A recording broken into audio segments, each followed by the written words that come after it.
नमस्कार दोस्तों, stock market studies में फिर से एक बार आपको बहुत-बहुत स्वागत है। तो आज यहाँ पे मैं बात करूँगा एक ऐसे कंपनीज़ के बारे में जो देखा जाए तो अ, इंडिया के एक मोनोपोली बिज़नेस करने वाला कंपनीज़ है। एक एक्सचेंज भी है और ऐसे एक एक्सचेंज है जो कंपनी को फ्यूचर में मतलब उस सेक्टर को फ्यूचर में एक बड़ा रिप्रेजेंट करेंगे, एक बड़ा मतलब इन्वेस्टमेंट करने के लिए ज़रूर सोचेंगे। तो आज मैं उसी से जुड़े हुए कंपनीज़ के बारे में बात करूँगा जिसका नाम है एमसीएक्स। तो एमसीएक्स आप सभी जानते हैं जो एक कमोडिटी सेगमेंट का एक्सचेंज है। मान के चलिए आप कोई भी कमोडिटी प्रोडक्ट खरीदारी करते हैं तो कमोडिटी प्रोडक्ट कौन सा है?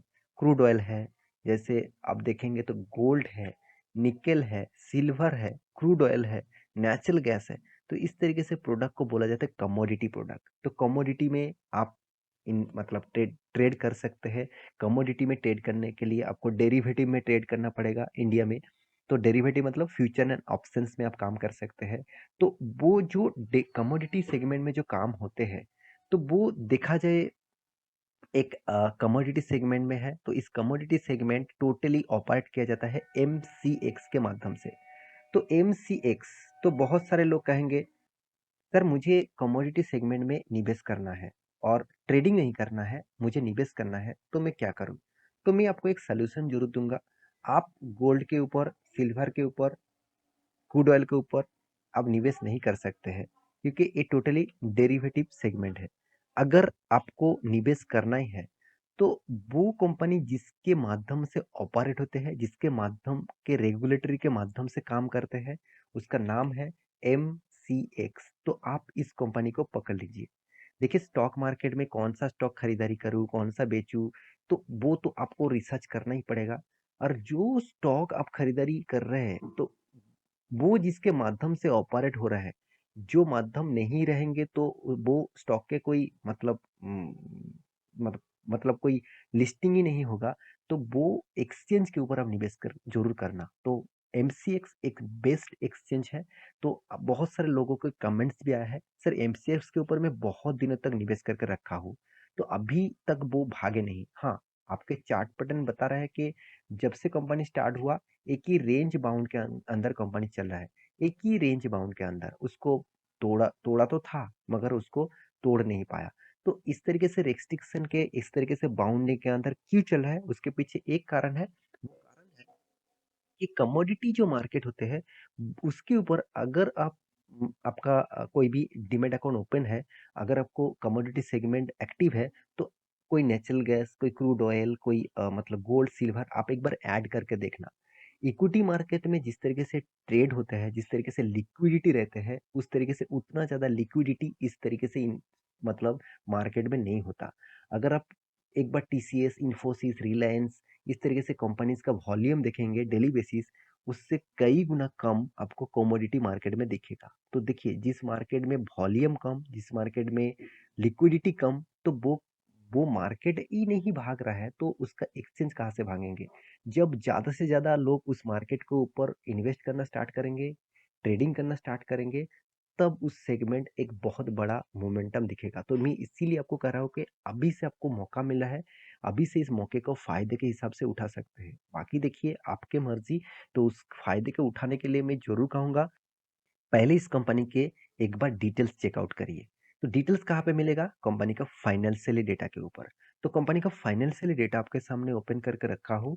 तो सबसे पहले कंपनी का टोटल इनकम के बारे में बात करूँ तो कंपनी ने तो धमाका कर दिया पिछले सालों के तुलना से। कंपनी 9,900 था, इस बार 14,500 बन चुके हैं, पिछले बार 11,800 था। तो कंपनी ने इनकम अच्छा खासा यहाँ पे ग्रोथ किया। अभी एक्सपेंस के बारे में बात करूँ तो एक्सपेंस देखा जाए तो कंपनी का टोटल जो एक्सपेंस है 6,700, पिछले बार 6,500 था, पिछले साल में 5,600 था।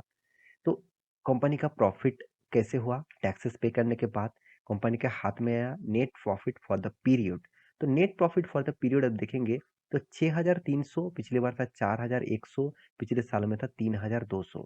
इसका मतलब कंपनी जो प्रॉफिट रेशियोज आपके सामने पेश किया वो ऑब्वियसली लाखों में है।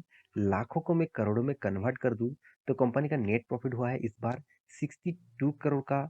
और पिछले बार कितना था? 41 करोड़ का, पिछले सालों में था 32 करोड़ का। इसका मतलब कंपनी का प्रॉफिट ग्रोथ डबल जंप हो चुके हैं। क्वार्टर क्वार्टर बेसिस कंपनी का प्रॉफिट जंप हुआ है। ईयर ऑफ ईयर बेसिस में कंपनी का डबल के आसपास जंप हुआ है, डबल के एकदम नजदीक जंप हुआ है, 30 से 60। तो ऑब्वियसली डबल जंप किया, तो यही खासियत है इस कंपनी का। तो मैं इस तरीके से रिजल्ट आपको इसीलिए दिखाता हूँ। बहुत सारे लोगों के मन में कन्फ्यूजन होता है, उसको लगता है कंपनी का स्टॉक भाग नहीं रहा, इसका मतलब कंपनी में कुछ गड़बड़ी है। कंपनी के अंदर कुछ भी गड़बड़ी नहीं है, कंपनी का हर पैरामीटर दिखा दूं, तो रिजल्ट के बारे में बात करूं तो हर टाइम में कंपनी प्रॉफिट किया। ऐसे देखकर आपको कभी भी नहीं लगेगा कि किसी भी टाइम में कोविड के सिचुएशन आया था, किसी भी टाइम में कोविड के सेकेंड वेव, फर्स्ट वेव आया था, तब स्टॉक मार्केट में गिरावट हुआ था। किसी भी सिचुएशन देखकर आपको ये नहीं लगेगा कि रसिया और यूक्रेन के बीच में जो फाइट हो रहा था, और साथ ही साथ अमेरिकन बाजार में जो इन्फ्लुएंसी रेट बढ़ गया था, उसके कारण इंडियन मार्केट के ऊपर भी प्रेशर था। तो इस कंपनी के ऊपर उस तरीके से कुछ भी डेटा आपको देखने को नहीं मिलेगा। तो डेटा बेसिस की बात करूँ, तो कंपनी का जो डेटा है, कंपनी का जो परफॉर्मेंस है, बहुत स्ट्रॉन्ग लेवल का परफॉर्मेंस है। अगर इस कंपनी का नेट प्रॉफिट के बारे में बात करूँ, कंपनी का सेल्स के हिसाब से कंपनी का जो नेट प्रॉफिट हो रहा है, बेस्ट लेवल में है। हाँ, इसीलिए कंपनी भाग नहीं रहा, क्योंकि कंपनी का जो प्रॉफिट का जो ग्रोथ है, वो इस तरीके से नहीं जा रहा है, वो एक ही रेंज के बाउंड में चल रहा है। देखिए, पहले भी 200 करोड़ का आसपास, आज 175 करोड़ के आसपास। तो एक रेंज बाउंड है, 100 से 300 के आसपास। तो इस रेंज के अंदर ही कंपनी ट्रेड कर रहा है, मतलब इस रेंज के अंदर कंपनी प्रॉफिट कमा रहा है। कंपनी ने आपको रिटर्न भी दिया, छोटा मोटा रिटर्न है। तो मैं जरूर कहूंगा इस कंपनी के ऊपर आपको मिनिमम 20 साल तक आपको होल्ड करना पड़ेगा, क्योंकि अभी कमोडिटी मार्केट में लोग, इंडियन का जो इन्वेस्टर है, वो धीरे धीरे करके कमोडिटी मार्केट के ऊपर ट्रेड कर रहा है, कमोडिटी मार्केट को वो समझ रहा है। तो जब पूरा का पूरा मार्केट को पता चलेगा कि कमोडिटी में भी पैसा कमा जा सकता है, कमोडिटी के ऊपर भी ट्रेड किया जा सकता है, उसका एक्सचेंज के ऊपर भी निवेश किया जा सकता है, तब इस कंपनी अच्छा खासा आपको रिटर्न देंगे। तो अभी से अगर आप इस तरीके से कंपनीज के ऊपर फोकस रखेंगे, तो एक दिन आपको बहुत बड़ा बनने का मौका मिलेगा। तो मल्टी कमोडिटी एक्सचेंज जो है, वो 6,700 करोड़ के आसपास इसका टोटल मार्केट कैप है।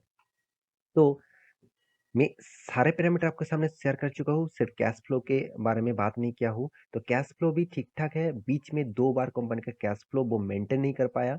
तो इसका कारण भी है, क्योंकि कैश फ्लो मेंटेन ना होने का कारण भी है। तो यहाँ पे कंपनी ने कैश फ्लो को थोड़ा सा नेगेटिविटी में दिखाया। तो कंपनी का इन्वेस्टर के बारे में बात करूं, अगर कंपनी में खराबी होता, तो डीआईएस एफआईएस इतना बड़ा और पब्लिक इतना बड़ा माल उठा नहीं रखते, क्योंकि उसको इस तरीके से कंपनी के ऊपर इंटरेस्ट नहीं रहता। तो मैं जरूर कहूंगा अभी से मौके का फायदा उठाइए, अभी से इन्वेस्टमेंट करना स्टार्ट करिए। तो देखिए, मैं आप कहेंगे सर क्या रिकमेंडेशन है इस कंपनी के ऊपर आपका? बिल्कुल भी नहीं। मैं किसी भी कंपनी के ऊपर आपको रिकमेंडेशन नहीं करता, टोटली एजुकेशन पर्पस में आपको वीडियो बना के देता हूँ। आप किसी भी कंपनी के ऊपर निवेश करना चाहते हैं, तो आपके रिस्क के हिसाब से, आपके मतलब फंड मैनेजमेंट के हिसाब से निवेश करिए। तो आप फंड मैनेजमेंट किस तरीके से करेंगे, उसके लिए मैं एक डिटेल्स वीडियो आपको बना के दिया हूँ। उस वीडियो को जाकर मेरे प्लेलिस्ट में जाकर सर्च करिए, वो वीडियो मिल जाएगा, जाकर देख सकते हैं। तो आशा करता हूँ सारी जानकारी आपको मिल चुका है। मेरे वीडियो कैसा लगा जरूर कमेंट करना। इसी तरीके से वीडियो पाने के लिए चैनल को सब्सक्राइब भी करना। मिलते नेक्स्ट नया स्टॉक लेके, तब तक के लिए अच्छे से रहिए, अपने ख्याल रखिए, बाय बाय।